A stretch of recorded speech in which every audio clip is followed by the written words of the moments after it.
ఇంట్లో ఫిలిప్ అనే ఒక అంకులు విచిత్రమైన పెట్ని పెంచుకున్నాడు. దాని పేరు ఏంటి అంటే స్నేక్. ఏంటిది?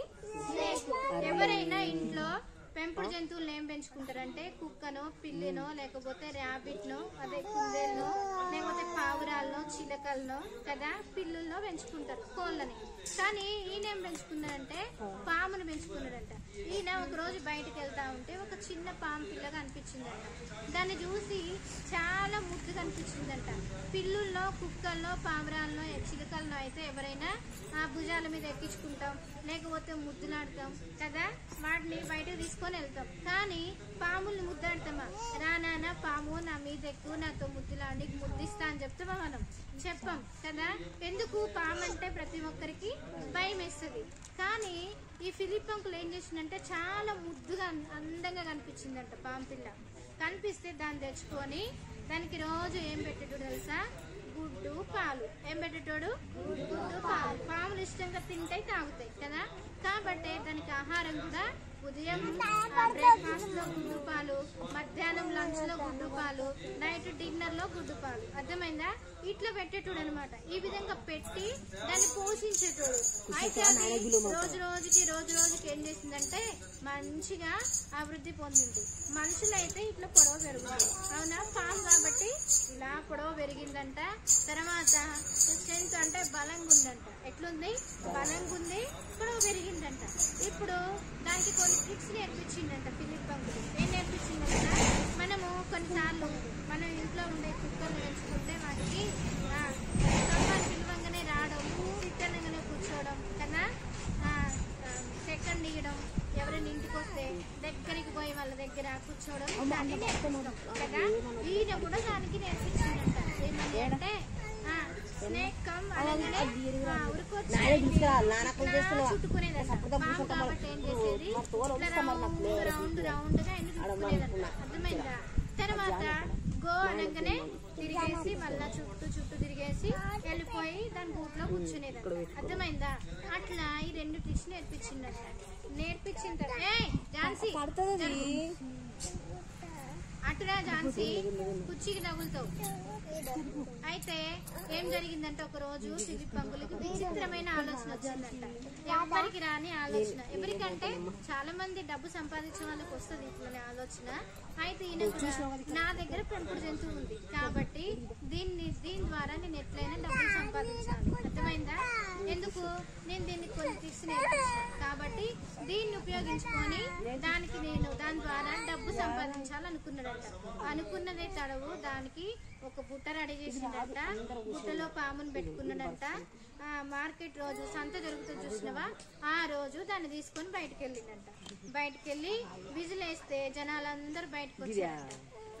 ఎక్కడెక్కడ చుట్టుపక్కల కూరగాయలు, సరుకులు అవన్నీ తీసుకునేటోళ్ళంతా వచ్చారంట. రైతులుగా రండమ్మా, రండి, నేను ఒక విచిత్రమైన పెట్ని పెంచుకున్నా. అయితే దానికి కొన్ని ట్రిక్స్ నేర్పించిన, అది ఈరోజు మీ ముందు యాక్షన్ చేస్తుంది, మీరు చూడండి అని చెప్పిండంట. అయ్యో ఏం పెంచుకున్నాడో చూద్దామని జనాలందరూ చిత్రంగా చూస్తా ఉంటే ఆయన స్నేక్ కమ్ అన్నాడంట. అనగానే బుట్టలో ఉన్న పాము దబా పరిగెత్తుకొని వచ్చి ఏం చేసింది? ఆయన్ని చుట్టుకుందంట. అర్థమైందా? పాము పొడవుగా పెరిగింది, బలంగా తయారైంది కాబట్టి ఆయనకి చుట్టుకుందంట. మెలకలు తిరిగి చుట్టుకొని ఆయన మెడ దగ్గరకు వచ్చి ఇట్లా బుసగొట్టి నించుందంట.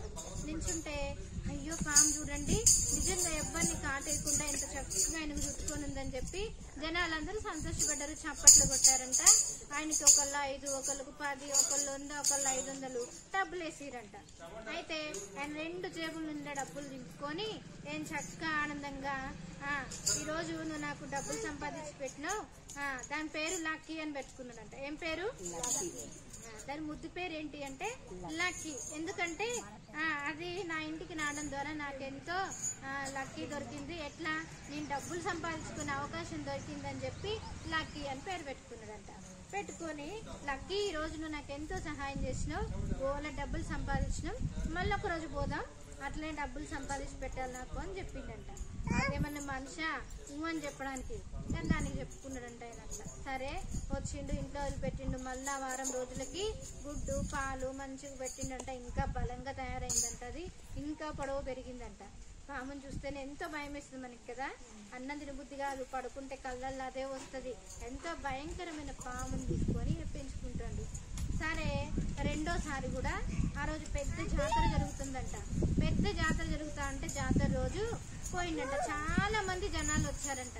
జనాలు వస్తే విజిలేసిందంట, రండమ్మ రండి రండి రండి, నేను మీకు ఈరోజు ఒక చిత్రాన్ని చూపిపోతున్నా అంటే వాళ్ళు ఏంటా చిత్రం అని చూస్తే పామంట. అందరు భయపడి గడగడ వణికిపోయారంట. వణికిపోయి అమ్మ పామ పామ మేము రామంటే భయపడకండి, ఎవరిని ఏం చేయదు, అదేం కరవదు, మంచి పాము అని చెప్పిందంట. సరే చూద్దామని చుట్టూ నించున్నారంట. లక్కీ కమ్ కమ్ అన్నాడంట. ఏమన్నాడు? లక్కీ కమ్ కమ్ అనగానే అది గుట్టలోంచి జరి జరి జరి పాము ఆయన మీద చుట్టూ ఎప్పటిలాగానే చుట్టూ చుట్టుకుందంట. చుట్టుకోగానే జనాలందరూ చూసి విజిల్ వేయడం ఆరంభించారంట. ఎంత మంచి పాము, ఎవరిని ఏమనుకుంటే ఎవరికి హాని చేయకుండా పోయి ఆయన చుట్టుకుంది, నిజంగా ఎంత తెలివైంది, ఎంత బాగా నేర్పించింది అని చెప్పి విజిల్ వేయడం చప్పట్లు కొట్టడం చేసంట. అది బెదిరిపోయిందంట. దానికి ఇట్లాంటి ఏం అలవాటు చేయలేదు ఆయన. చుట్టూ జనాలు చూసి వాళ్ళు వేసే విజిల్ని చూసి చప్పట్లు కొట్టడం చూసి చాలా భయపడి బెదిరిపోయి ఆయన గట్టిగా బిగించుకుందంట. ఏంటి? పాము. అయితే ఏ లక్కీ ఏం చేస్తున్నావు, దిగు గో గో అంటే అది పోతలేదంట. జనాలు ఆహా ఎంత బాగా చుట్టుకుంది, ఎంత బాగా చుట్టుకుంది, ఇంకా చప్పట్లు కొట్టి విజిల్ వేస్తాడంట. ఇంకా భయపడిపోతుందంట. భయపడిపోయి ఆయన గట్టిగా చుట్టుకుంటుందంట. మనుషులు ఎట్లా గట్టిగా వాటేసుకుంటారో గట్టిగా చుట్టుకుంటుందంట. ఈయనకు ఊపిరి ఆడట్లేదట, భయం వేస్తుందంట. అయ్యో ఏంది పరిస్థితి, ఏ లక్కీ ఏం చేస్తున్నావు, నీకు తెలుగు ఉందా, పిచ్చిదానివి, బుర్ర తక్కువ ఉందా నీకు, లే దిగు, నన్ను విడిచిపెట్టి గో గో గో అని చెప్తే అది మనిషి అర్థం చేసుకోవడానికి పాపం పిచ్చోడు ఈయననే అర్థం చేసుకుంటలేదు. దానికి భయం వేస్తుంది, భయాన్ని బట్టి బెదిరిపోతుంది.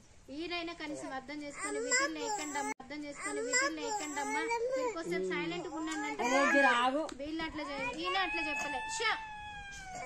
చెప్పలేదు. కాబట్టి ఏం చేసిండు, అది బిగించుకుంటే ప్రాణ భయంతో అయ్యా చూడండి, ఇరువైపు చూడండి నా పరిస్థితి, నేను చచ్చిపోబోతున్నా, ఊపిరాడట్లేదు, ఎవరైనా వచ్చి నన్ను రక్షించండి అంటే ఆయన పెంచుకున్న పాము ఆయనకు చుట్టుకుంది.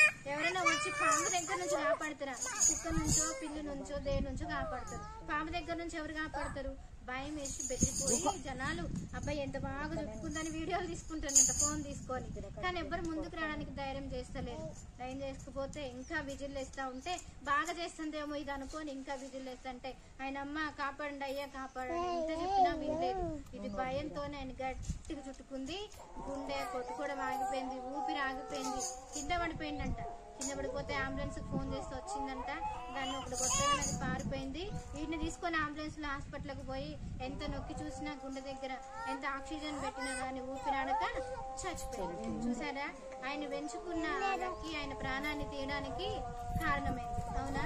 కాబట్టి మనం కూడా లోపల పాపాన్ని పెంచుతున్నాం. ఏం పెంచుతున్నాం? పాపాన్ని. అది దేవుడికి ఇష్టం లేదు. అవునా? యేసయ్య మనల్ని ఎంతో ప్రేమించిండు కాబట్టి లోపల నా పాపం ద్వారా మనం నశించిపోకూడదని నశించిపోయే మన కోసం యేసయ్య ఎంతో ప్రేమ కలిగి ఆ పరలోకాన్ని వదులుకొని భూలోకానికి తన్ను తాను తగ్గించుకొని ఈ లోకానికి వచ్చిండు. లోపల మనం పెంచుకునే పాపాలు ఏంటంటే అబద్ధం, మోసం, దొంగతనం, ఈర్ష, కక్ష కదా. ఇటువంటివన్నీ ఇతరులను ప్రేమించలేని స్థితి, వీటన్నిటిని లోపల పెంచుకున్నాం. చిన్న చిన్న అబద్ధాలు, అమ్మిడాడితో చెప్పే అబద్ధాలు, చిన్న చిన్న దొంగతనాలు, స్నేహితులను అసహించుకునే పరిస్థితి, మమ్మిడాడికి ఎదిరించే పరిస్థితి, సినిమా పాటలు, బూతు మాటలు, ఇవన్నీ లోపల మనం పెంచి పోషిస్తా ఉన్నాం. ఎట్లా పాముని ఆయన పెంచి పోషించుకున్నాడో మన లోపల పాపాన్ని కూడా పెంచి పోషిస్తున్నాం. కాబట్టి దాన్ని అంతకు నుంచి విడిపించడానికి యేసయ్య మనల్ని ప్రేమించి ఈ లోకానికి వచ్చింది. కల్వరిశిలో ఆయన ప్రాణాన్ని అర్పించి తిరిగి లేచిండు. ఆయన ప్రేమతో పిలుస్తా ఉన్నాడు. ఆయన లక్కీని కమ్ అని పిలుస్తున్నట్టే ఈరోజు స్టెల్లా నా దగ్గరికి రా, అబిగైల్ నా దగ్గరికి రా, శాంతి నా దగ్గరికి రా, ఆయన పిలుచుకుంటా ఉన్నాడు. ఎవరైతే ఆయన స్వరాన్ని విని మనం ఆయన దగ్గరికి పోయేసి నేను పాపిని, నాలో ఆయన పాముని పెంచి పోషించినట్టు పాపాన్ని పెంచి పోషించుకున్నా కాబట్టి నా పాపాన్ని అంతా క్షమించయ్యా, మీ కల్వరిశిలో కాసిన మూల రక్తదానంలో ప్రతి పాపాన్ని కడుగు శుద్ధీకరించి నా హృదయంలోకి రా, నన్ను మీరే మీ మార్గంలో నడిపించమంటే ఇప్పుడే ఈ క్షణమే నీ హృదయంలోకి వచ్చి నిన్ను ప్రేమించి ఆయన రక్తంలో నీ ప్రతి పాపాన్ని కడిగి నిన్ను పవిత్రులుగా చేసి ఆయన సంఘంలో చేర్చడానికైనా సిద్ధంగా ఉన్నాడు. కాబట్టి మరి యేసయ్య రక్తాన్ని కోరుకుందామా? యేసయ్య నా హృదయంలోకి ఇప్పుడే నా ప్రతి పాపాన్ని కడిగి పవిత్రపరిచి అంటే ఇప్పుడే నీ హృదయంలోకి వచ్చి నీ ప్రతి పాపాన్ని కడిగి పవిత్రపరిచి ఆయన బిడ్డగా నిన్ను చేసుకుంటాడు. చేసుకోవాలంటే ఆయన స్వరాన్ని వినే అనుభవం మనకి ఉండాలి. ఓకేనా? కాబట్టి పాపాన్ని ఎప్పుడు మనం పెంచి పోషించే వారంగా ఉండొద్దు. ఎందుకంటే యేసయ్య ఎంతో ప్రేమ కలిగిన వాడు, మనల్ని పిలుస్తా ఉన్నాడు. ఆయన జాలి గల హృదయంతో మనల్ని పిలుస్తా ఉన్నాడు. కాబట్టి ఆ ప్రేమకి ఆకర్షించబడిన వారం ఆయన దగ్గరికి వెళ్తే ఆయన యుద్ధకు వచ్చే వారిని ఆయన మాత్రం త్రోసివేయడను. కాబట్టి త్రోసివేయని దేవుడి దగ్గరికి మనం వచ్చినాం ఈ దినం. కాబట్టి లోపల పాపాన్ని ఏమాత్రం పెంచి పోషించొద్దు, ఆయనకి ఇష్టంగా జీవించుదాం. ఓకేనా? అప్పుడు ఆ వ్యక్తిలాగా మనం చనిపోకుండా కాపాడబడతాం. ఓకే? ఒకవేళ శరీరానుసారంగా చచ్చిపోయినా ఆత్మానుసారంగా దేవుడు వచ్చినప్పుడు మన పరలోక రాజ్యంలో సజీవంగా లేపడానికైనా సిద్ధంగా ఉన్నాడు. అందుకే మన స్థలాన్ని సిద్ధపరచడానికి మన కోసమైన పరలోక రాజ్యానికి వెళ్ళింది. ఓకే? మరి ఇది ఇష్టమైతే మనం ప్రార్థన చేసుకుందాం. తర్వాత కంఠ సమాఖ్యం ఇస్తాము. మోకరించండి, ప్రార్థన చేసుకుందాం.